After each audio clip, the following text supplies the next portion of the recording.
Hello everyone, welcome to study tube. इस वीडियो में हम लोग इस सीरीज का पार्ट 54 देखेंगे। पार्ट 53 तक हम लोग ऑलरेडी कवर कर चुके हैं। इस सीरीज में हम लोग सामान्य विज्ञान के उन सारे प्रश्नों का रिवीजन कर रहे हैं जो पूछे गए थे रेलवे ग्रुप डी 2018 के अंदर। इससे पहले मैंने जितने भी पार्ट्स अपलोड किए हैं, अगर आप उन सबको देखना चाहते हैं तो हमारे चैनल के प्लेलिस्ट को चेक करो। Question bank RRB group D 2018 नाम से एक प्लेलिस्ट मिलेगा, सारे ही पार्ट्स आपको उसमें मिल जाएंगे।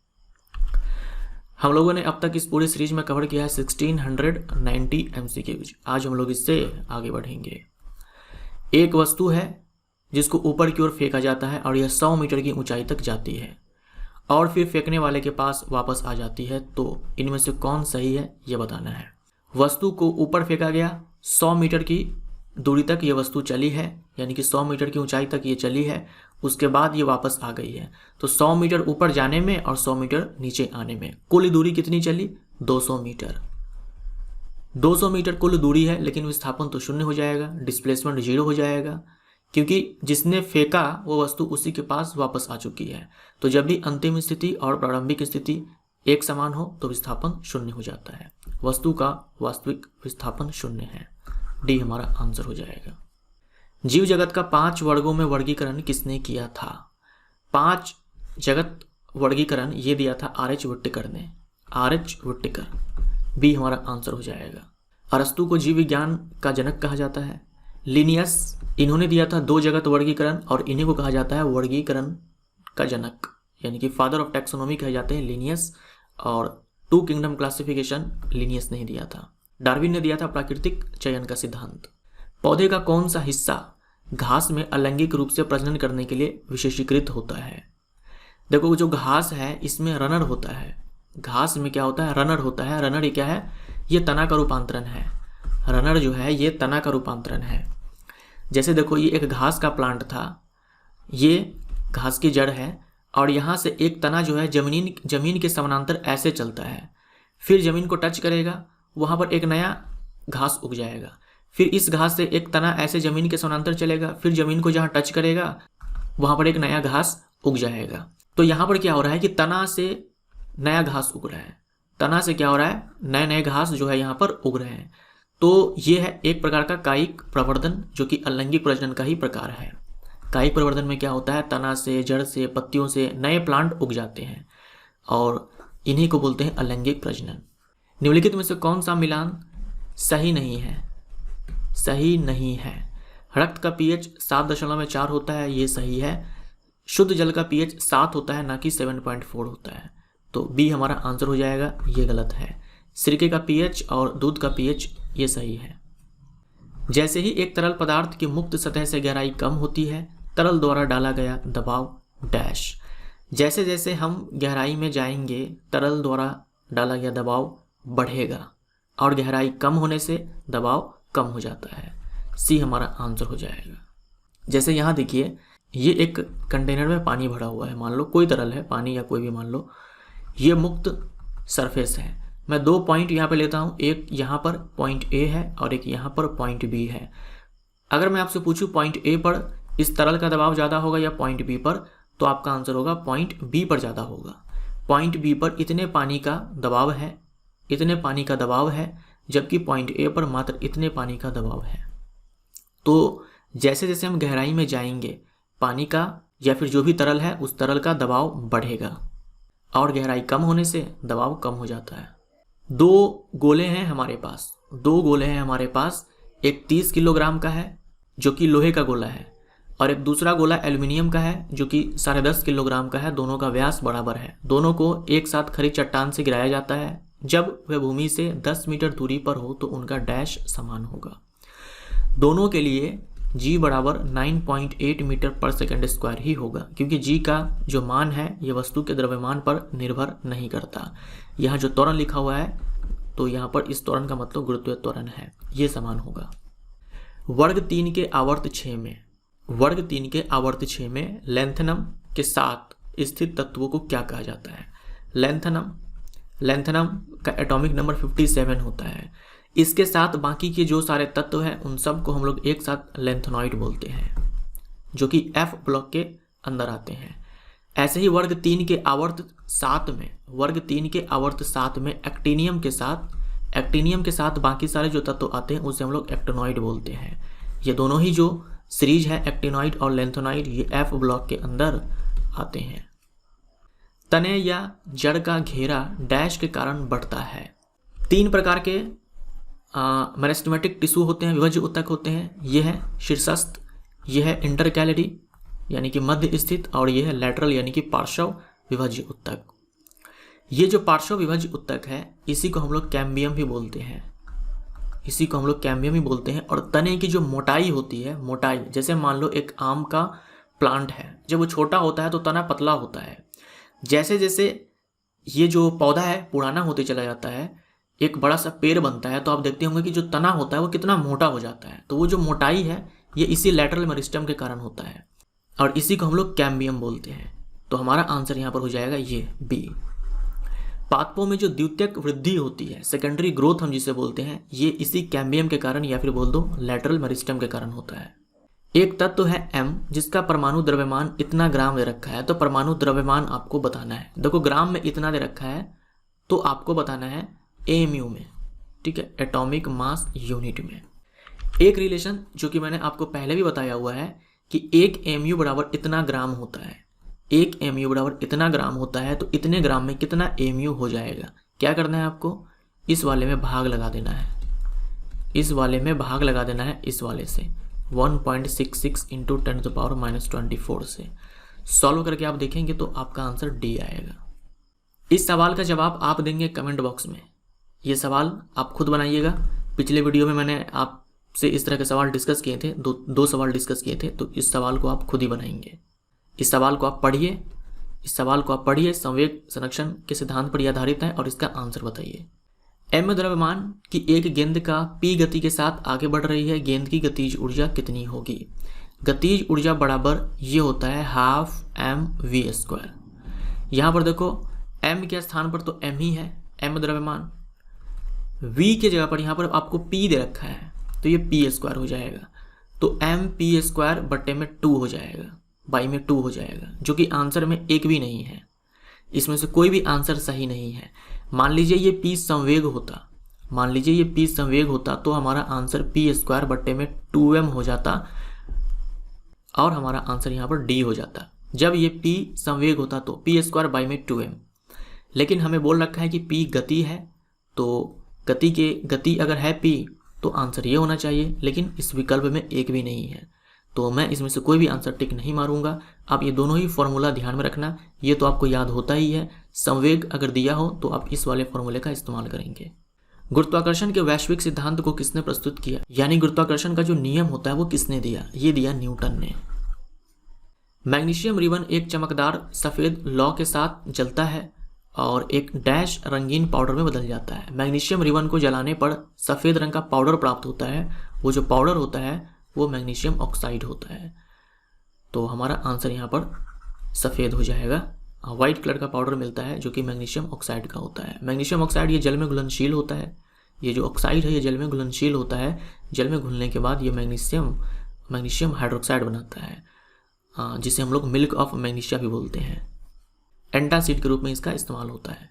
पौधे के एक हिस्से का गुरुत्वाकर्षण से पीड़ित दिशा में बढ़ने को डैश कहा जाता है, यानी गुरुत्वाकर्षण उद्दीपन है, स्टिमुलस है, और इसके रिस्पॉन्स में पौधे के हिस्से जो है ग्रो करते हैं। जैसे जो तना होता है वो गुरुत्वाकर्षण की दिशा में, गुरुत्वाकर्षण के विपरीत दिशा में जाता है, और जो जड़ें होती है वो गुरुत्वाकर्षण की दिशा में जाती है।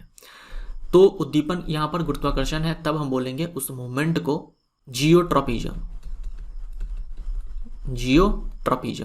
यहाँ जो लिखा हुआ है ना ग्रेविट्रॉपिज्म, इसका मतलब यही है। तो हमारा आंसर यहाँ पर ए हो जाएगा। अगर मान लो उद्दीपन प्रकाश है तो फोटोट्रॉपिज्म, अगर उद्दीपन पानी है तो हाइड्रोट्रॉपिज्म, अगर उद्दीपन कोई रसायन है तो कीमोट्रॉपिज्म हो जाएगा। 14 किलोग्राम की एक वस्तु जब भूमि से 5 मीटर की ऊंचाई पर हो तो इनमें निहित ऊर्जा कितनी होती है। स्थितिज ऊर्जा बराबर ऊंचाई पर है तो उसमें निहित ऊर्जा जो होती है वो स्थितिज ऊर्जा होती है, जो कि mgh के बराबर होता है। mgh के बराबर होता है, m का मान 14 है, g का मान 9.8 लेना है और h का मान यहाँ पर 5 दे रखा है। इसको आप सॉल्व करेंगे तो 686 जूल आएगा। सी हमारा आंसर हो जाएगा 686 जूल। U बराबर 0 मीटर पर सेकेंड, A बराबर 5 मीटर पर सेकेंड स्क्वायर, T बराबर 5 सेकेंड है, तो V क्या होगा? U है अंतिम वेग, V है प्रारंभिक, माफ करना, U है प्रारंभिक वेग और V है अंतिम वेग। A बराबर होता है V माइनस U बटे में T, या फिर ये लगा दो या फिर सीधा ये लगा दो, V बराबर U प्लस AT, बात एक ही है, ठीक है, चाहे आप ऐसे लिखो चाहे ऐसे लिखो। यह गति का पहला समीकरण। U का मान 0 है, A बराबर यहाँ पर 5 दे रखा है, T का मान यहाँ पर 5 है, तो 25 मीटर पर सेकेंड जो अंतिम वेग है यह है 25 मीटर पर सेकेंड A। यदि कोई चिकित्सक 1 मिनट में 80 धड़कनें गिनता है तो धड़कनों की आवृत्ति डैश है। 1 मिनट में 80 है, आपसे आवृत्ति पूछा है तो 1 सेकंड में निकाल दो। 1 मिनट में है यानी कि 60 सेकंड में है, 60 सेकंड में 80 बार धड़कता है, तो 1 सेकंड में जितनी बार धड़केगा वही आवृत्ति हो जाएगा। यहाँ पे 80 बटे में 60 सॉल्व करके आप देखेंगे, आंसर आपका आएगा सी।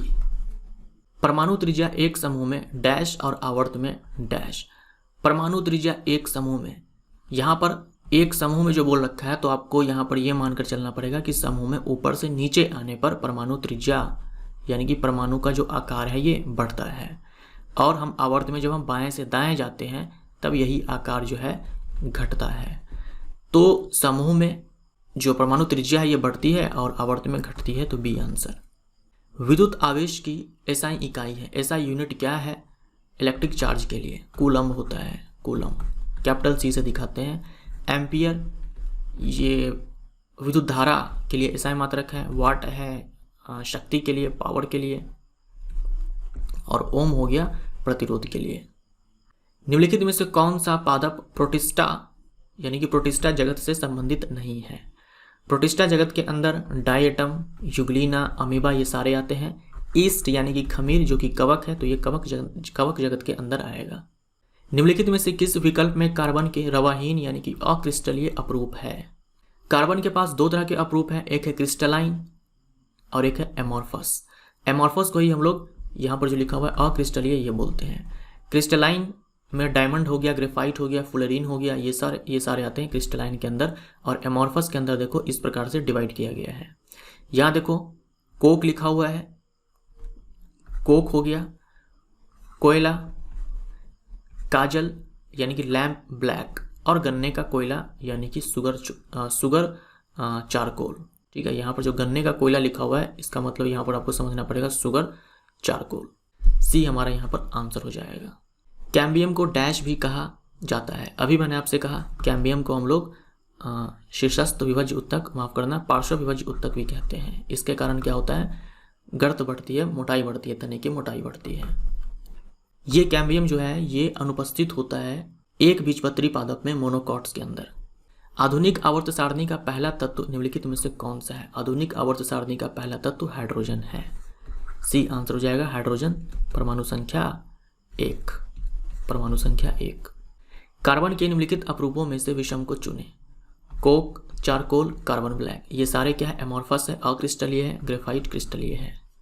किसी पिंड पर कार्य तभी किया जाता है जब कार्य बराबर होता है हमारा बल गुने में विस्थापन।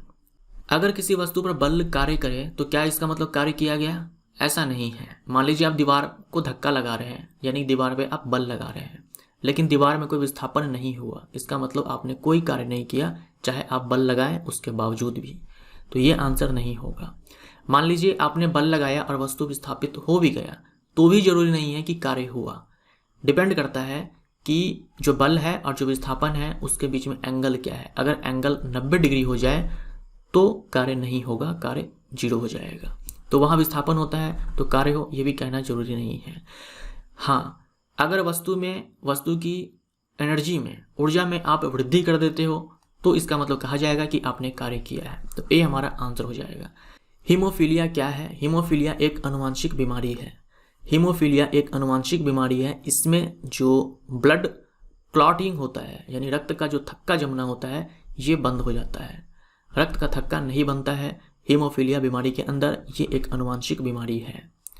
तो यह एक रोग है जो रक्त का थक्का उत्पन्न करने वाले कारक के लिए जिम्मेदार जीन की अनुपस्थिति के कारण होता है। ए हमारा आंसर। आइसोब्यूटेन का आणविक सूत्र क्या है, मॉलिक्यूलर फॉर्मूला क्या है? जो ब्यूटेन होता है उसके पास दो समावयव होते हैं, एक है एन ब्यूटेन यानी कि नॉर्मल ब्यूटेन और दूसरा है आइसोब्यूटेन। दोनों के लिए फॉर्मूला तो सेम ही होना है, क्योंकि आइसोमर्स में क्या होता है कि जो फॉर्मूला होता है वो सेम होता है, ठीक है, जो सूत्र होता है ना वो सेम ही होता है, चाहे वो आइसोब्यूटेन हो चाहे नॉर्मल ब्यूटेन हो, सामान्य ब्यूटेन हो। C4H10 हो जाएगा। फूल के हिस्से जिस आधार पर उपस्थित होते हैं उसे क्या कहते हैं? फूल के हिस्से जिस आधार पर उपस्थित होते हैं उसे क्या कहते हैं? यानी ये जो फूल का पूरा हिस्सा है ये कौन से आधार पर उपस्थित है? ये है रिसेप्टिकल पर, रिसेप्टिकल, इसे हम लोग बोलते हैं पुष्पासन, पुष्पासन। सोडियम क्लोराइड से अमोनियम क्लोराइड को अलग करने के लिए आप निम्नलिखित में से किस प्रक्रिया का उपयोग करेंगे? अमोनियम क्लोराइड को अगर आप गर्म करोगे, मान लो अमोनियम क्लोराइड है, ये सॉलिड है, इसको आप गर्म करोगे तो ये सब्लिमेट हो जाएगा, ऊर्ध्वपातन हो जाएगा, इसका सीधा गैस में ये कन्वर्ट हो जाएगा। सोडियम क्लोराइड ऐसा नहीं कर पाएगा।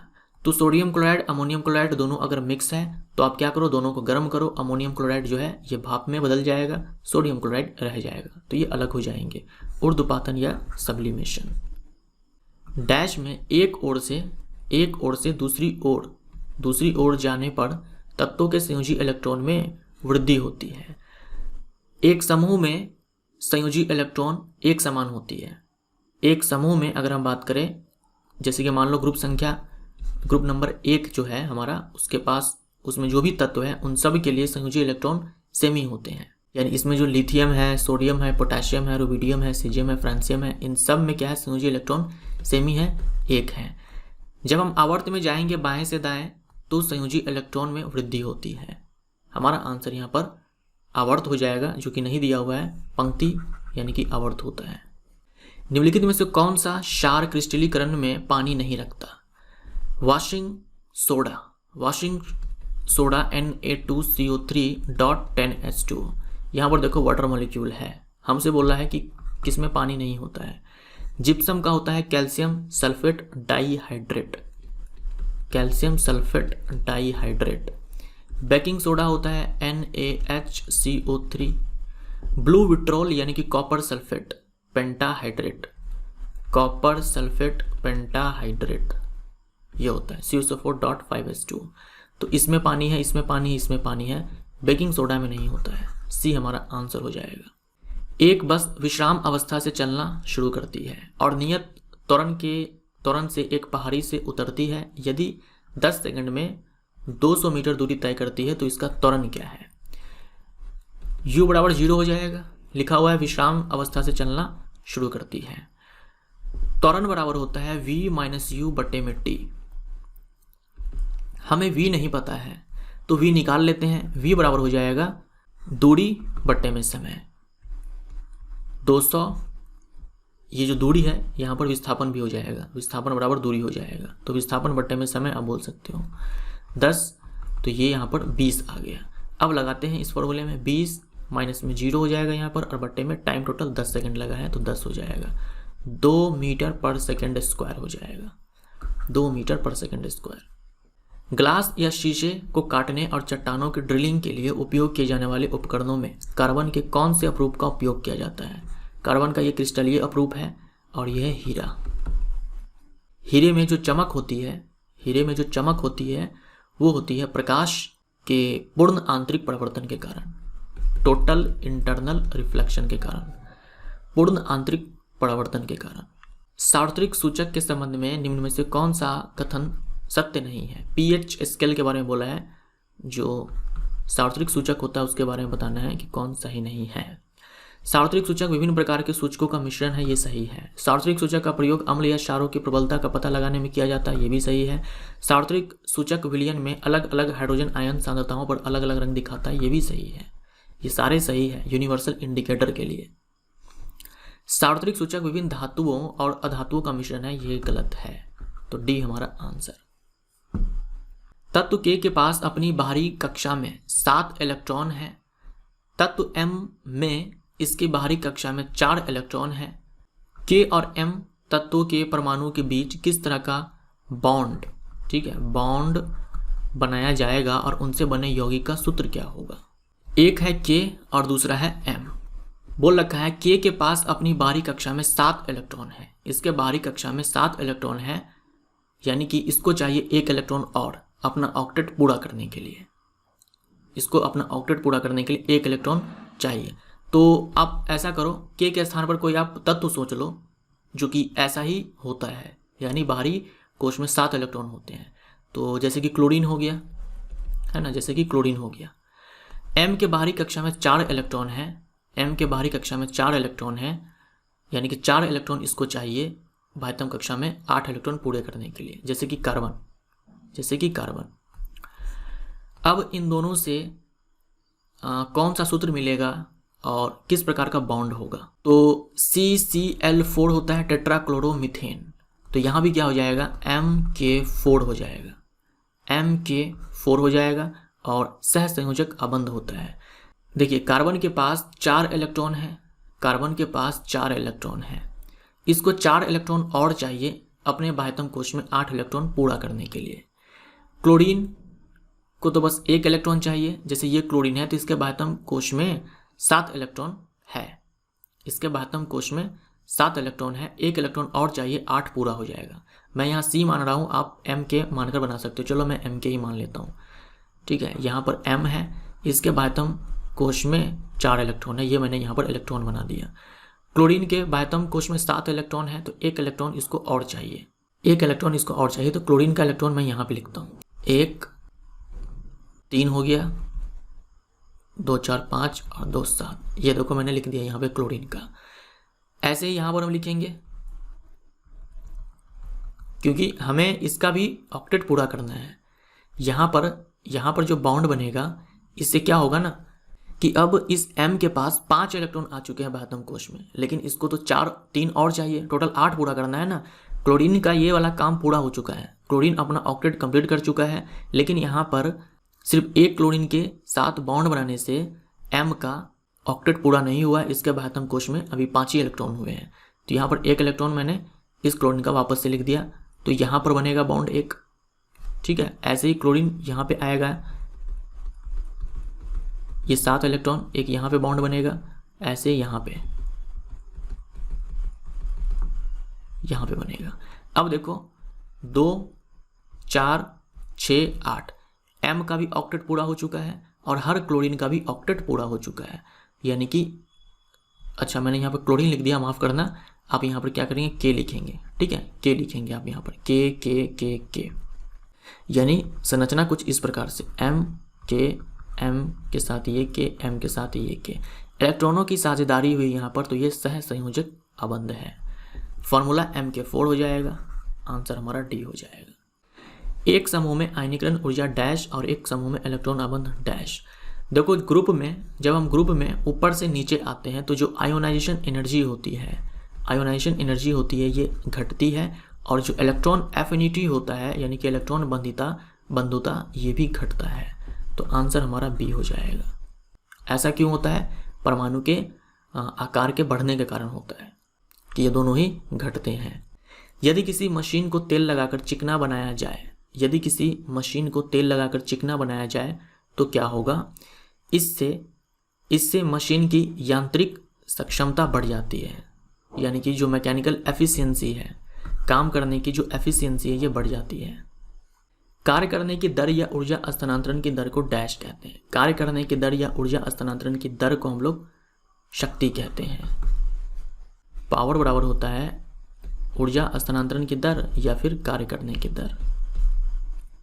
एक इकाई ऋणात्मक आवेश को धनात्मक टर्मिनल से ऋणात्मक टर्मिनल तक ले जाने के लिए उस पर रासायनिक बल द्वारा किया गया कार्य डैश है।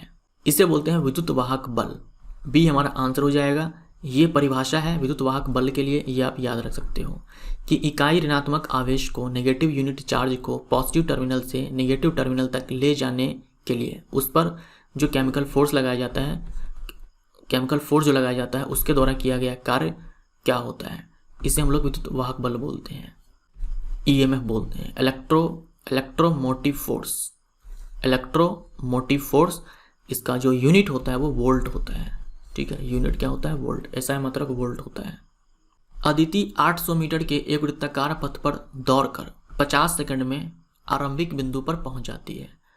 औसत वेग की गणना करें।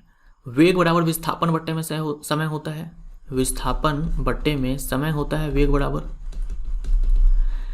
देखो 800 मीटर के दौड़ लगाने के बाद वृत्ताकार पथ पर वो आरंभिक बिंदु पर पहुंच जाती है। अभी मैंने आपसे कहा कि अगर आरंभिक बिंदु और अंतिम बिंदु सेम हो जाए तो विस्थापन 0 हो जाता है। विस्थापन 0 हो जाएगा तो 0 बट्टे में समय आएगा यहाँ पर बराबर 0 हो जाएगा। तो ए हमारा आंसर हो जाएगा। दाब को डैश के रूप में परिभाषित किया गया है। दाब बराबर होता है प्रणोत बट्टे में क्षेत्रफल, या फिर बोल दो लंबवत बल बट्टे में क्षेत्रफल। थ्रस्ट अपॉन एरिया हो जाएगा। मुंह की परत डैश से बनी होती है। बकल कैविटी की जो लाइनिंग होती है वो बनी होती है स्क्वामस एपिथेलियम से। Squamous epithelium. महिलाओं में मादा हार्मोन एस्ट्रोजन डैश द्वारा स्रावित होता है। एस्ट्रोजन हो गया या फिर प्रोजेस्टेरॉन हो गया। एस्ट्रोजन हार्मोन या फिर प्रोजेस्टेरॉन हार्मोन ये स्रावित होते हैं अंडाशय के द्वारा। डी हमारा राइट आंसर हो जाएगा, अंडाशय के द्वारा। डिंब वाहिनी नलिका में निषेचन की प्रक्रिया होती है। एक सूखी टेस्ट ट्यूब में लेड नाइट्रेट के क्रिस्टल्स को तेज गर्म करने पर क्या होता है। देखिए लेड नाइट्रेट जो कि कलरलेस है, रंगहीन है, इसको गर्म किया जाता है तो बनता है lead monoxide. Lead monoxide solid बनता है जो कि पीले रंग का होता है। उसके साथ nitrogen gas, nitrogen dioxide gas उत्सर्जित होती है यहाँ पर, जो कि लाल भूरे रंग की होती है। लाल भूरे रंग की होती है। तो हमारा आंसर यहाँ पर क्या होना चाहिए कि एक पीले रंग का अवशेष छोड़ जाते हैं। यह है एक पीले रंग का अवशेष। यह है एक पीले रंग का अवशेष। तो हमारा आंसर यहाँ पर ए होना चाहिए। लेकिन देखो आपके एग्जाम में सवाल आया तो इसको टिक मारा गया है। एक भूरे रंग का अवशेष छोड़ जाते हैं। एक पीले रंग का अवशेष होगा, भूरे रंग का तो नहीं होगा। अवशेष जो है ये ठोस के रूप में हमें मिलेगा, तो जो कि पीले रंग का है। लाल भूरे रंग की तो ये गैस है जो कि उत्सर्जित होती है इस रिएक्शन में।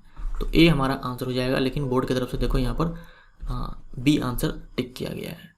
निम्नलिखित में से कौन सहजीवी संबंध दिखाता है। तो लाइकन हो जाएगा। लाइकन ये कवक और शैवाल के बीच में सहजीवी संबंध है। डायटम प्रोटिस्टा जगत का सदस्य है। एनाबीना किंगडम मोनिडा का सदस्य है, यानी कि मोनिडा जगत का। और स्पायरो वगैरह पादप जगत के अंदर जो थैलोफाइटा समूह है उसका ये पादप है।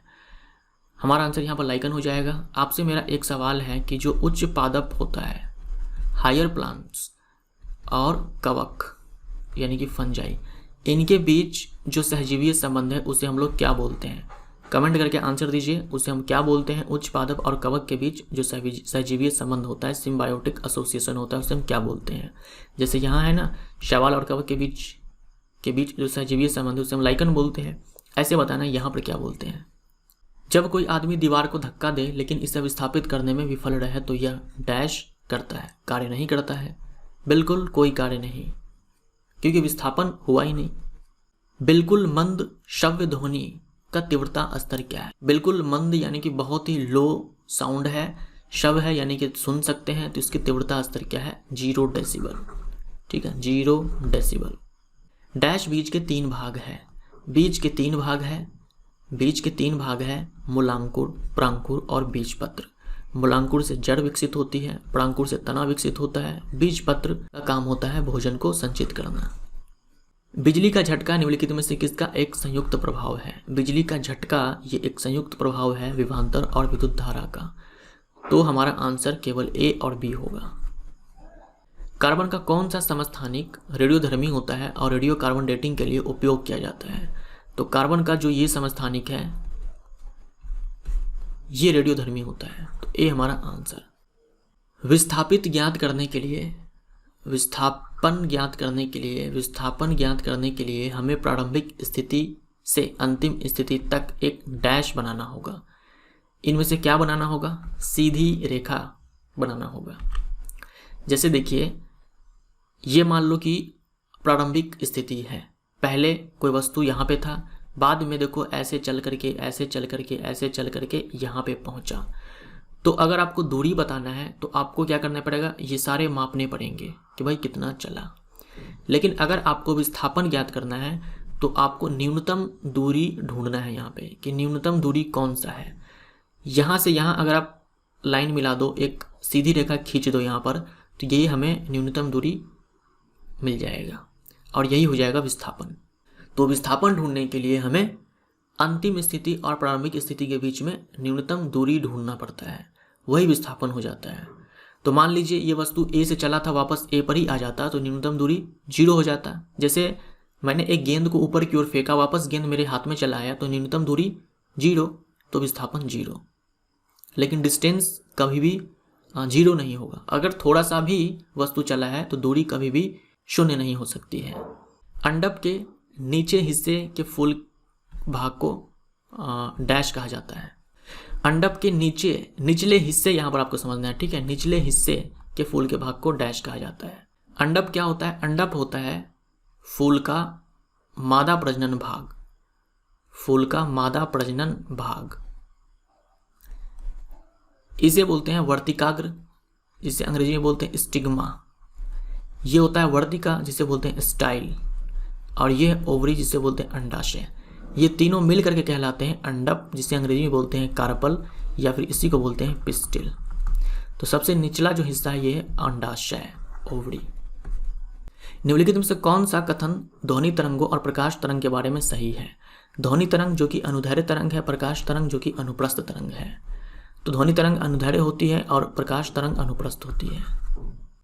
प्रकाश तरंग निर्वात में भी चल सकती है, ध्वनि तरंग निर्वात में नहीं चलती।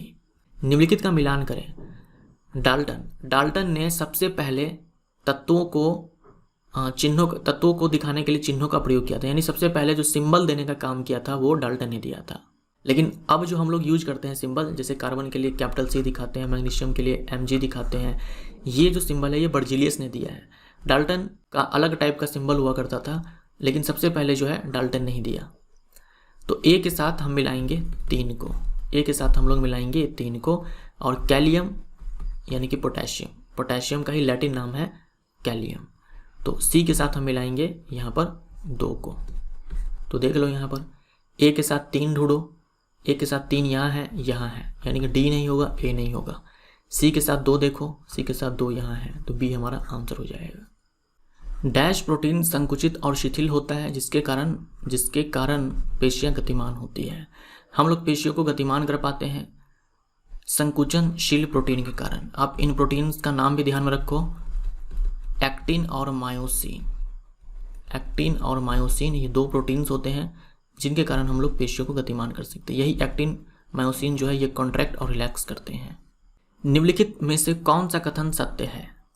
निम्नलिखित में से कौन सा कथन सत्य है? यहाँ हमें बताना है वक्रता त्रिज्या और फोकल लेंथ के बीच संबंध। तो F बराबर R/2 होता है, यानी कि R बराबर 2n2 में F होता है। तो वक्रता त्रिज्या फोकल लंबाई के 2 गुने के बराबर होती है। वक्रता त्रिज्या फोकल लेंथ के 2 टाइम्स होती है। निम्नलिखित में से कौन पेंटेन का समावयव नहीं है? पेंटेन का समावयव नहीं है। देखो यहाँ पर जो सारे नाम दिए हुए हैं ये IUPAC नाम दिए हुए हैं, IUPAC। तो ये आपको ध्यान में रखना पड़ेगा, ये नाम कैसे लिखा जाता है ये इतना आसान नहीं होता है। इस नाम को इस तरह के नाम को लिखने के लिए कई सारे नियम होते हैं, बहुत सारी चीज़ों का ध्यान रखना पड़ता है। तो यहाँ पर आपको ये रटने के अलावा दूसरा कोई उपाय नहीं है। वैसे इस तरह के सवाल बहुत ही कम पूछे गए, बहुत कम क्या, एकलौता सवाल मान लो आप कि ये एक सवाल पूछा गया था जिसमें समावयव दिया हो और IUPAC नाम दिया हो। यहाँ देख लो आप, जो पेंटेन होता है उसके पास 3 समावयव होते हैं, 3 आइसोमर्स होते हैं। एक पेंटेन जिसे हम लोग N पेंटेन बोल सकते हैं, नॉर्मल पेंटेन, दूसरा आइसोपेंटेन और तीसरा नियोपेंटेन। एक नॉर्मल पेंटेन, एक आइसोपेंटेन, नियोपेंटेन। तो या तो इस प्रकार से आपको दिया जा सकता है या फिर इसका IUPAC नाम। तो पहला तो है एक पेंटेन, नॉर्मल पेंटेन। उसके बाद देखो दूसरा यहाँ पर है 2-मिथाइल ब्यूटेन। 2-मिथाइल ब्यूटेन जो कि आपको यहाँ पर दे रखा है 2-मिथाइल ब्यूटेन, ये है आइसोपेंटेन को यहाँ पे कहा गया है। उसके बाद 2,2-डाइमिथाइल प्रोपेन, 2,2-डाइमिथाइल प्रोपेन जो कि ये है नियोपेंटेन को कहा गया है। हमसे पूछा है कौन नहीं है, तो यहाँ पर हो जाएगा 1,3 ये नहीं होगा। 2 मिथाइल ब्यूटेन सही है, 2 डाई मिथाइल प्रोपेन सही है और n पेंटेन सही है। ए है जो कि गलत है। वेल्डिंग के लिए इथेन और डैश का मिश्रण उपयोग किया जाता है। इथेन के साथ ऑक्सीजन का उपयोग किया जाता है। निम्नलिखित में से कौन मोनेरा से संबंधित नहीं है, यानी कि मोनेरा जगत से संबंधित नहीं है? तो किंगडम मोनेरा के अंदर बैक्टीरिया, साइनोबैक्टीरिया यही आते हैं। बैक्टीरिया, यहाँ पर जो कीटाणु लिखा हुआ है ना, इसका मतलब यहाँ पर आपको जीवाणु समझना है, बैक्टीरिया समझना है, ठीक है, बैक्टीरिया समझना है। कीटाणु जो यहाँ पे लिखा हुआ है इसका मतलब आपको बैक्टीरिया समझना है। तो बैक्टीरिया, साइनोबैक्टीरिया यही सब आते हैं। एनाबिना ये साइनोबैक्टीरिया है। हमारा आंसर यहाँ पर डाई एटम हो जाएगा, डाई एटम जो कि प्रोटिस्टा जगत के अंदर आएगा। नाइट्रिक एसिड का 63 ग्राम मात्रा में कितने अणु मौजूद है? नाइट्रिक एसिड का फॉर्मूला होता है HNO3। यह है नाइट्रिक एसिड। इसका हम सबसे पहले निकालते हैं मॉलिक्यूलर मास। तो मॉलिक्यूलर मास लिखने के लिए हाइड्रोजन का 1 हो जाएगा प्लस नाइट्रोजन का 14 यहाँ पे लिखा हुआ है, ऐसे आपको याद भी रखना है। ऑक्सीजन का 16 होता है क्योंकि यहाँ पर 3 ऑक्सीजन के एटम्स है, तो 16 गुने में 3 हो जाएगा। तो ये हमारा हो जाएगा 1 + 14 + 48, 16 × 48। तो 8 4 12 और 1 13, 4 5 6, 63 U हो जाएगा। इसी U को हटाकर जब हम ग्राम लगा देंगे तो ये कितने के बराबर हो जाएगा? 1 मोल के बराबर हो जाएगा, यानी 63 ग्राम इसका मोलर मास है। 1 मोल बराबर 63 ग्राम और 1 मोल में अणुओं की संख्या कितनी हो जाएगी? ये एक अणु है तो 1 मोल में एवोगाद्रो नंबर के बराबर अणु हो जाएंगे।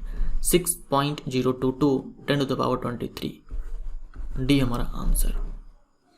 ओम के नियम की सीमा है। ओम का जो नियम होता है ये गैसीय चालक पर और अर्धचालक पर, जैसे कि जर्मेनियम, सिलिकॉन, ये सब जो होते हैं अर्धचालक, इन पर लागू नहीं होते हैं। ओम का जो नियम है ये इन दोनों पर लागू नहीं होगा, ना तो गैसीय चालक पर ना ही अर्धचालक पर। तो ए हमारा आंसर हो जाएगा। जो चालक ओम के नियम का पालन करता है उसे हम लोग ओमिक चालक बोलते हैं, जो नहीं करता है उसे हम गैर ओमिक चालक बोलते हैं। साबुन का सामान्य सूत्र क्या है? साबुन क्या होता है? लॉन्ग चैन कार्बोक्सिलिक एसिड के पोटेशियम या फिर सोडियम सॉल्ट होते हैं। साबुन जो है ये एक लॉन्ग चैन कार्बोक्सिलिक एसिड के सोडियम या पोटेशियम सॉल्ट होता है। यहाँ जो R है ये दिखा रहा है एक लॉन्ग चैन, ठीक है, जो R है ये एक लॉन्ग चैन दिखा रहा है। जैसे मान लो CH3 CH2 CH2 CH2 CH2, इस प्रकार से लॉन्ग चैन दिखा रहा है। कार्बोक्सिलिक एसिड का सॉल्ट है ये। कार्बोक्सिलिक एसिड का फॉर्मूला जो होता है, फंक्शनल ग्रुप कार्बोक्सिलिक एसिड का जो फॉर्मूला होता है ये होता है। क्योंकि हमें सॉल्ट बनाना है तो यहाँ से H को गायब करके यहाँ पर सोडियम या पोटेशियम को डालना पड़ेगा। तो ये मैंने डाल दिया, यहाँ से H हटा करके यहाँ पर सोडियम या फिर यहाँ पर पोटेशियम लगा सकते हो आप। तो ये चैन तो अभी भी छोटा है, ऐसे लंबे चैन होते हैं ये। तो यहाँ जो R जो है ये इसी चैन को दिखा रहा है, ठीक है। और ये C डबल बॉन्ड O और सिंगल बॉन्ड O है, इसी को यहाँ पर ऐसे लिखा हुआ है। और यहाँ पर आप ये लिख सकते हो, या तो ये लिख दो या फिर ये लिख दो। ये दोनों ही साबुन के लिए सामान्य सूत्र हो जाएंगे। हमारा आंसर यहाँ पर बी हो जाएगा। निम्नलिखित में से कौन अम्लीय वर्षा के बारे में सही है? जब अम्लीय वर्षा नदियों में बहती है तो यह नदी के पानी के pH को बढ़ाता है। गलत हो जाएगा। अम्लीय वर्षा के कारण नदी के पानी का जो pH है ये तो कम होगा ना। जितना ज़्यादा अम्लीय होगा pH वैल्यू कम होगा, तो pH कम होगा। सही है, ये तो गलत है। हमसे सही पूछा है, ये गलत है। अम्लीय वर्षा का pH जो है 6.5 है, ये भी गलत हो जाएगा। जब अम्लीय वर्षा नदियों में बहती है तो यह नदी के पानी के pH को कम करती है, ये सही है, सी सही है। अम्लीय वर्षा का pH 5.6 से अधिक है, ये गलत हो जाएगा। 5.6 से अधिक नहीं, 5.6 से कम होगा, तो ये भी गलत है। निम्न में से कौन सी बीमारी यौन संपर्क के माध्यम से संचारित होती है, यानी कौन सेक्सुअली ट्रांसमिटेड डिजीज है? ये हो जाएगा एड्स। बोर के एटम बोर वैज्ञानिक का नाम है। तो बोर के एटम के मॉडल के अभिधारणा के अनुसार क्या होता है जब एक इलेक्ट्रॉन ऊर्जा के फोटोन को अवशोषित करता है? बोर ने कहा था कि जब कोई इलेक्ट्रॉन एनर्जी को पाता है तो वो एक्साइट कर जाता है। एक्साइट कहने का मतलब ये होता है ये अपने से ऊपर वाले कोश में पहुंच जाता है। हायर एनर्जी लेवल में पहुंच जाता है। देखो ये जो कोश है ना, ये जो कोश है KLM, इसी को हम लोग एनर्जी लेवल भी बोलते हैं, ऊर्जा स्तर भी बोलते हैं। तो मान लीजिए ये जो इलेक्ट्रॉन है इसको हम क्या करते हैं, एनर्जी देते हैं। फोटोन में क्या होता है, एनर्जी होती है फोटोन के अंदर। तो मैंने इसको एनर्जी दिया तो ये इलेक्ट्रॉन जो है ये एक्साइट कर जाएगा और इस वाले में पहुंच जाएगा, यानी हायर एनर्जी लेवल में चला जाएगा। वापस से जब ये इस वाले कोश में जब ये आएगा तो ये एनर्जी जो है वापस से रिलीज हो जाती है। तो एनर्जी को अवशोषित करने के बाद ये पहुंच जाएगा इस वाले कोश में, वापस से रिलीज करने के बाद ये पहुंच जाएगा इस वाले कोश में। तो यह अगले बाहरी कक्षा में जाता है। अभिकारकों को विभाजित करने के लिए डैश अभिक्रिया में ऊर्जा की आवश्यकता होती है। अभिकारक को क्या करना है, तोड़ना है तो अपघटन करवाना है। अपघटन करवाने के लिए हमें एनर्जी देनी पड़ती है, चाहे आप लाइट के फॉर्म में दो, डिपेंड करता है। ऐसा नहीं है कि किसी भी रिएक्शन में आप किसी भी एनर्जी को दे सकते हो, डिपेंड करता है किस प्रकार की अभिक्रिया है। तो प्रकाश के फॉर्म में दे सकते हो, प्रकाश के रूप में दे सकते हो, ताप के रूप में दे सकते हो और विद्युत धारा के रूप में दे सकते हो। डैश कोशिका में प्रोटीन बनाने के लिए आवश्यक सूचना स्रोत है। तो कोशिका में प्रोटीन बनाने के लिए कि किस प्रकार का प्रोटीन बनना है, ये जो सूचना है ये डीएनए के अंदर होता है। डीएनए के अंदर होता है जिसे हम लोग जीन बोलते हैं। डीएनए का वो टुकड़ा जिसके पास प्रोटीन बनाने के लिए सूचना है उसे हम लोग जीन बोलते हैं। आंसर हमारा क्या हो जाएगा, कोशिकीय डीएनए। लेकिन आपके एग्जाम में बोर्ड की तरफ से आंसर दिया गया ये कोशिकीय आरएनए, कोशिकीय आरएनए। आंसर होगा ए, कोशिकीय डीएनए। आरएनए तो सूचना को लेकर के जाता है, इस डीएनए से प्रोटीन बनाने के लिए जो सूचना है उसको लेकर के ये आरएनए जाता है राइबोसोम के पास, लेकिन सूचना तो डीएनए के पास है ना। ये देखो आपके एग्जाम में कोशिकीय आरएनए को टिक मारा गया है। कोशिकीय आरएनए नहीं होगा, कोशिकीय डीएनए होगा, सेलुलर डीएनए। द्रव्यमान संख्या 70 के साथ डाई पॉजिटिव जिंक आयन में न्यूट्रॉन की कुल संख्या डैश होती है। डाई पॉजिटिव जिंक बोले तो जिंक पर क्या है, +2 चार्ज है। अच्छा, ये +2 चार्ज का मतलब क्या हुआ, 2 इलेक्ट्रॉन छोड़ करके भाग गया। द्रव्यमान संख्या को हम लोग ए से दिखाते हैं जो कि 70 है। द्रव्यमान संख्या होता है न्यूट्रॉन प्लस प्रोटॉन, यानी कि न्यूट्रॉन प्लस प्रोटॉन बराबर 70। एक चीज बताओ आप, इलेक्ट्रॉन छोड़ करके गया है तो क्या इससे द्रव्यमान संख्या पर कोई फर्क पड़ने वाला है, न्यूट्रॉन पे या फिर प्रोटॉन पे कोई फर्क पड़ने वाला है? डाई पॉजिटिव है या फिर न्यूट्रल है, क्या फर्क पड़ता है? न्यूट्रॉन प्रोटॉन पे कोई फर्क नहीं पड़ने वाला है। न्यूट्रॉन की संख्या प्रोटॉन की संख्या पे कोई फर्क नहीं पड़ने वाला है, क्योंकि ये प्लस का आना जाना ये डिपेंड करता है इलेक्ट्रॉन के आने जाने पर। तो यहाँ पर न्यूट्रॉन बराबर हो जाएगा 70 माइनस में प्रोटॉन। प्रोटॉन क्या होगा, जो परमाणु संख्या होता है, परमाणु संख्या जिंक के लिए कितना होता है, 30 होता है, जिंक के लिए 30 होता है, तो 40 हमारा आंसर हो जाएगा। एक मल्टीमीटर एक इलेक्ट्रॉनिक माप उपकरण है जो इकाई में कई मापन कार्यों को शामिल करता है। निम्नलिखित में से कौन सा एक मापन कार्य नहीं है? विद्युत धारा को मापने वाले यंत्र को हम लोग एमीटर बोलते हैं। विद्युत धारा को मापने वाले यंत्र को हम लोग एमीटर बोलते हैं। विभवांतर को मापने वाले यंत्र को हम लोग वोल्टमीटर बोलते हैं। प्रतिरोध को मापने वाले यंत्र को हम लोग ओम मीटर बोलते हैं। और एक होता है मल्टीमीटर। मल्टीमीटर ये करंट भी मापेगा, वोल्टेज भी मापेगा और रेजिस्टेंस भी मापेगा। विद्युत अनुवाद ये नहीं मापेगा। एक बेलन और एक शंकु जिसके आधार की त्रिज्या क्रमशः R1 और R2 है, R1 बड़ा है R2 से, का द्रव्यमान एक समान है, शंकु द्वारा डाला गया दबाव डैश होगा। देखिए, चाहे बेलन हो चाहे शंकु हो, दोनों का जो आधार होता है वो तो वृत्तीय ही होता है। दोनों का जो आधार होता है वृत्तीय होता है और क्षेत्रफल होता है वृत्त का πr²। जिसकी त्रिज्या अधिक है उसका क्षेत्रफल भी अधिक होगा। तो अगर हम क्षेत्रफल की बात करें तो बेलन की जो त्रिज्या है वो अधिक है, तो हम यहाँ पर बोल सकते हैं कि जो क्षेत्रफल है वो बेलन के पास अधिक है शंकु के तुलना में। दाब बराबर होता है बल बट्टे में क्षेत्रफल। दाब बराबर होता है बल बट्टे में क्षेत्रफल, यानी कि जिसका क्षेत्रफल ज़्यादा होगा वो कम दाब डालेगा। जिसका क्षेत्रफल ज़्यादा होगा वो कम दाब डालेगा। तो अगर हम दाब की बात करें तो बेलन का क्षेत्रफल ज़्यादा है तो ये कम दाब डालेगा। बेलन कम दाब डालेगा शंकु के तुलना में।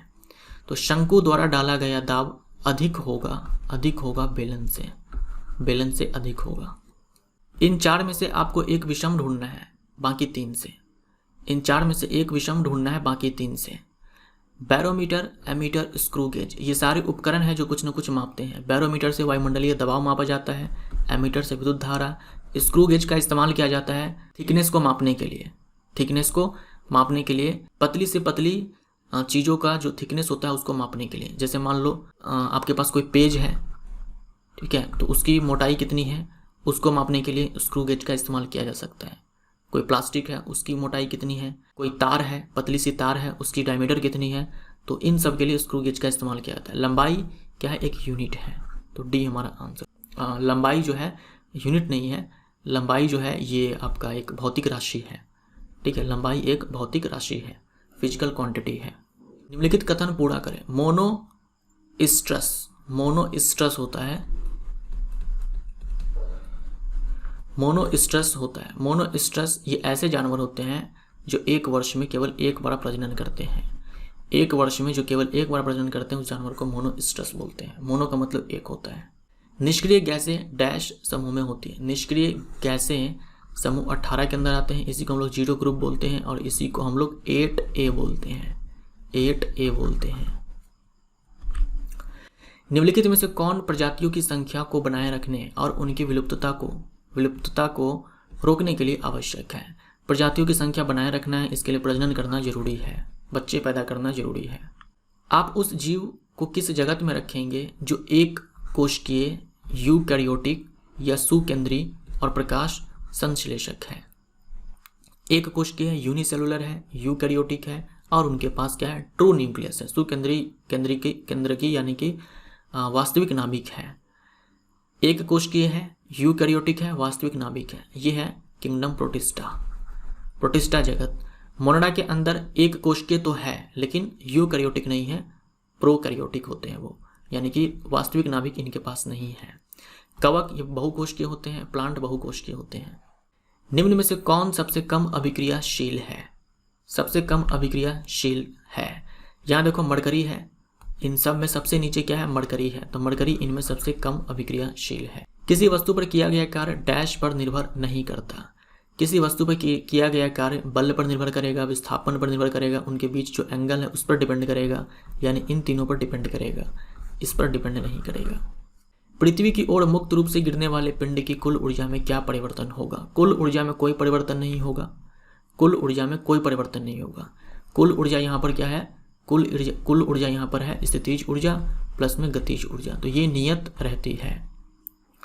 स्थितिज ऊर्जा गतिज ऊर्जा में परिवर्तन हो सकता है लेकिन टोटल जो एनर्जी होती है कांस्टेंट होती है, इसमें कोई परिवर्तन नहीं होगा।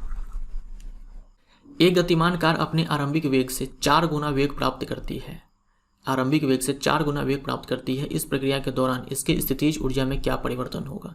देखो वेग में परिवर्तन हुआ है तो स्थितिज ऊर्जा में कोई फर्क नहीं पड़ने वाला है। वेग में परिवर्तन हुआ है तो गतिज ऊर्जा में परिवर्तन हो जाएगा, स्थितिज ऊर्जा में कोई फर्क नहीं पड़ने वाला, यह स्थिर रहती है। पवन परागणित पौधों के परागकण है, यानी जो पोलन ग्रेन्स होते हैं, पोलन ग्रेन्स होते हैं या फिर सिंपली पोलेंस बोल दो आप। ये जो परागकण होते हैं, ये परागकण हवा के माध्यम से पहुंच जाते हैं, कहाँ से कहाँ, पुंकेसर से वर्तिकाग्र पे, इसी को परागण बोलते हैं। तो ये जो पोलन है ये किस प्रकार के होते हैं, यही आपसे पूछा गया है। तो ये स्पंजी होते हैं, हल्के और स्पंजी होते हैं, डी हमारा आंसर हो जाएगा, हल्के और स्पंजी होते हैं। आप उन जीवों को किस जीव जगत में रखेंगे जिनकी केंद्रक, न्यूक्लियस या कोशिकांग परिभाषित नहीं है? केंद्रक परिभाषित नहीं है यानी कि वास्तविक केंद्रक नहीं है, तो वास्तविक केंद्रक किसके पास नहीं है? किंगडम मोनाडा के पास।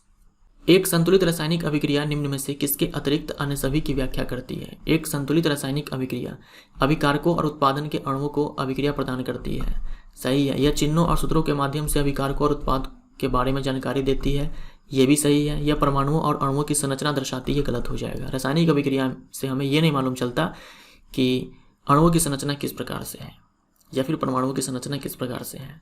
अभिकारक उत्पादों के सापेक्ष द्रव्यमान को दर्शाती है, ये भी सही है। सी हमारा आंसर हो जाएगा, ये व्याख्या नहीं करती। सतह पर रखे एक पिंड द्वारा लगाया गया प्रणोद डैश के कारण डैश के बराबर होता है। एक सतह है, इस पर कोई वस्तु रखा गया है, तो इस वस्तु के द्वारा कितना दबाव लगाया जा रहा है इस सतह पर? जितना इसका भार है, ठीक है, जितना इसका भार है, यानी इस वस्तु के द्वारा एक बल लगाया जा रहा होगा नीचे लंबवत, वो बल कितना होगा? इस वस्तु के भार के बराबर, यानी कि mg के बराबर। प्रणोद का मतलब क्या होता है? लंबवत बल, ठीक है, परपेंडिकुलर फोर्स। डैश का गलनांक बिंदु यानी कि मेल्टिंग पॉइंट बहुत कम है, सीजीएम का मेल्टिंग पॉइंट बहुत ही कम है, सीजीएम का, गैलियम का मेल्टिंग पॉइंट बहुत ही कम है। फिर से यहाँ पर एक मिलान है। तत्वों के लिए प्रतीक के तौर पर सबसे पहले इस्तेमाल किया गया डाल्टन के द्वारा। तो ए के साथ हम मिलाएंगे 2 को, ए के साथ 2 देख लो, ए नहीं होगा, सी नहीं होगा। सोडियम का लैटिन नाम नेट्रियम होता है, नाइट्रियम नहीं नेट्रियम होता है आई थिंक। तो बी के साथ हम लोग मिलाएंगे 4 को, बी के साथ 4 देखो कहाँ पर है, दोनों में है। चलो फिर से देखते हैं। पोटेशियम का लैटिन नाम कैलियम होता है। यहाँ पर ये काट दो, यहाँ पर टाइपिंग मिस्टेक है, ठीक है, यहाँ पर क्या है, ये टाइपिंग मिस्टेक है, कैलियम होगा, कैल्शियम नहीं होगा, कैलियम होगा। तो पोटेशियम यानी कि सी के साथ हम मिलाएंगे 3 को। तो यहाँ पर अब हमारा आंसर है बी। इस वाले आयन में परमाणुओं की उपस्थिति कितनी है? 1 फास्फोरस का एटम है, 4 है ऑक्सीजन का एटम, टोटल 5। एक चालक में प्रवाहित विद्युत धारा और विभवांतर के बीच क्या संबंध होता है? तो V/I बराबर R होता है, ठीक है, यानी कि नियतांक कांस्टेंट होता है। कहने का मतलब ये होगा कि कांस्टेंट होता है, यानी कि आप विभवांतर को बढ़ाओगे विद्युत धारा भी बढ़ जाएगा, विद्युत धारा को बढ़ाओगे विभवांतर भी बढ़ जाएगा, यानी कि ये जो रेशियो है ये बराबर रहने वाला है और ये प्रतिरोध के बराबर होता है। यही ओम ने कहा था, इसी को हम ओम का नियम बोलते हैं। V/I बराबर नियतांक। चलते समय फिसलने के जोखिम में कमी डैश है। चलते समय हमें फिसलने नहीं देता और हम आराम से चल पाते हैं, तो ये घर्षण का धनात्मक प्रभाव है। निम्नलिखित में से कौन से तत्व आसानी से धनायन नहीं बनाते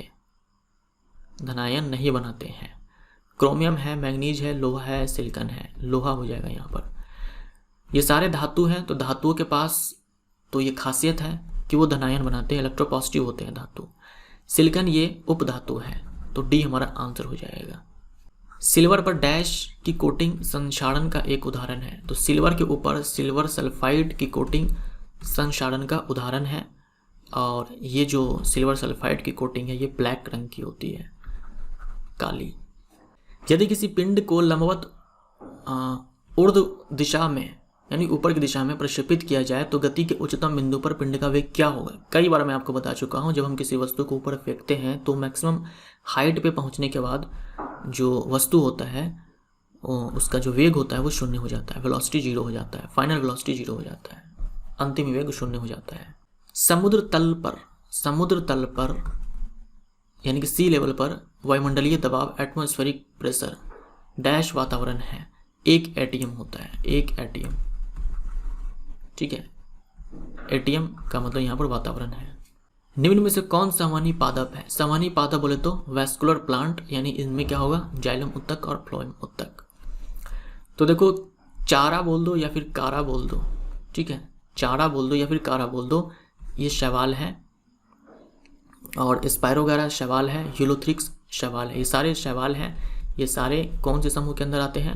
थैलोफाइटा के अंदर जाइलम टिश्यू, फ्लोएम टिश्यू ये सब नहीं होता। मार्सिलिया ये टेरिडोफाइट है। मार्सिलिया क्या है? ये टेरिडोफाइट है। तो सबसे पहला पादप समूह जिनमें ये संवहन उत्तक देखा गया, या फिर बोल दो सबसे पहला संवहनी पादप टेरिडोफाइट्स को कहे जाते हैं। एक लड़के द्वारा गुरुत्वाकर्षण के विरुद्ध किए गए उस कार्य की मात्रा कितनी है जिससे वह 3 किलोग्राम वजन वाली साइकिल को समतल सड़क पर 10 मीटर की दूरी तक ले जाता है? साइकिल को ऐसे ले गया 10 मीटर की दूरी तक, साइकिल को ऐसे लेकर गया 10 मीटर की दूरी तक, बोला है गुरुत्वाकर्षण के विरुद्ध कितना कार्य किया गया? 0।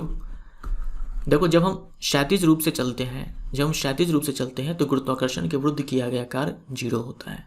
डी हमारा आंसर हो जाएगा। जीवों में भिन्नता यानी कि वेरिएशंस से डैश होता है। जीवों में विभिन्नता से क्या होता है? इवोल्यूशन होता है। विविधता की उत्पत्ति और विकास होता है। निम्न में से कौन सबसे कम सक्रिय है? सबसे कौन रिएक्टिव है यहाँ पे मतलब हुआ, सबसे कम कौन रिएक्टिव है? चांदी हो जाएगा, बी हमारा आंसर। रिएक्टिविटी सीरीज में चांदी जो है नीचे है बाकी इन सब से। सोडियम पोटेशियम तो बहुत ही ज़्यादा हाईली रिएक्टिव है, सबसे ज़्यादा है पूरे रिएक्टिविटी सीरीज में पोटेशियम, उसके बाद सोडियम। तत्वों का वर्गीकरण क्यों महत्वपूर्ण है? तत्वों का वर्गीकरण इसलिए महत्वपूर्ण है ताकि तत्वों के गुणों को सुविधाजनक ढंग से अध्ययन कर सके, सी हमारा आंसर हो जाएगा। वर्गीकरण इसीलिए किया जाता है ताकि स्टडी करने में क्या हो, आसानी हो। तनों और जड़ों के डैश पोषक तत्वों और पानी को भी संग्रहित करते हैं। तनों और जड़ों के डैश पोषक तत्व और पानी को भी संग्रहित करते हैं, ये हो जाएगा मृदु उत्तक। मृदु उत्तक बोले तो पैरेन्काइमा। पैरेन्काइमा सेल्स जो होते हैं ये फूड को स्टोर करते हैं। निम्नलिखित में से कौन सा एक अच्छे ऊष्मा रोधी का उदाहरण है? निम्नलिखित में से कौन सा एक अच्छे ऊष्मा रोधी का उदाहरण है? ऊष्मा रोधी यानी कि जो ऊष्मा है उसको अपने से होकर के पार नहीं जाने देता, एक पार से दूसरी तरफ नहीं जाने देता। तो इन सब के साथ अगर आप देखो तो सबसे जो अच्छा ऊष्मारोधी है ये कांच हो जाएगा, यहाँ पर सी हमारा आंसर हो जाएगा। ध्वनि तरंग का आयाम क्या निर्धारित करता है? तो आयाम से हमें ध्वनि की प्रबलता पता लगता है। आयाम ज़्यादा है, प्रबलता अधिक है, आयाम कम है, प्रबलता कम है, बी हमारा आंसर हो जाएगा। आवृत्ति अधिक है यानी कि पिच अधिक है, आवृत्ति कम है यानी कि पिच कम है। निम्न में से कौन सा दर्पण सदैव आभासी और सीधा प्रतिबिंब बनाता है और प्रतिबिंब के आकार को वस्तु के आकार के बराबर दिखता है? तो आभासी सीधा तो आपको अवतल में भी मिलेगा, उत्तल में भी मिलेगा, समतल में भी मिलेगा, लेकिन वस्तु के आकार के बराबर प्रतिबिंब का आकार ये केवल समतल में मिलेगा, तो समतल दर्पण हमारा हो जाएगा। मतलब मैं ये कहना चाह रहा हूँ कि वस्तु के आकार के बराबर प्रतिबिंब का आकार साथ में आभासी और सीधा ये केवल समतल में मिलेगा। शरीर का डैश वह बल है जिसके साथ पृथ्वी इसे आकर्षित करती है। शरीर का जो वजन होता है, शरीर का जो भार होता है, ये क्या है? बल है जो पृथ्वी इस पे लगाती है शरीर पे। यहाँ पे शरीर का मतलब बॉडी लेना है आपको। कौन सा बॉडी? वस्तु वाला बॉडी, ठीक है, वस्तु वाला बॉडी। मेंडलीव ने जब अपना कार्य करना शुरू किया था उस समय डैश तत्व ज्ञात थे। मेंडलीव ने जब अपना कार्य शुरू किया था उस समय 63 एलिमेंट्स थे। 63 एलिमेंट्स थे। यहाँ पर 50 काट दो, 63 लिख दो। यहाँ पर टाइपिंग मिस्टेक है हमारे द्वारा, 63 हो जाएगा। और जब न्यूलैंड ने काम करना स्टार्ट किया था उस समय 56 तत्व थे।